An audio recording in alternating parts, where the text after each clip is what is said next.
Kain na naman tayo mga ka-idol. Ulam natin mga ka-idol. Saka, egg mga ka-idol. Ito po. Wow! Kain tayo mga ka-idol. Sarap.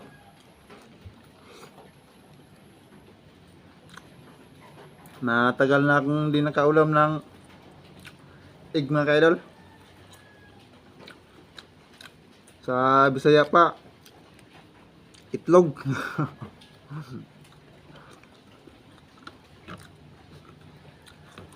Ngaam to mga idol.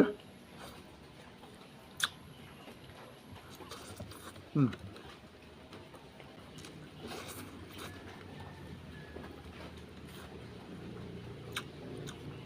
Hmm.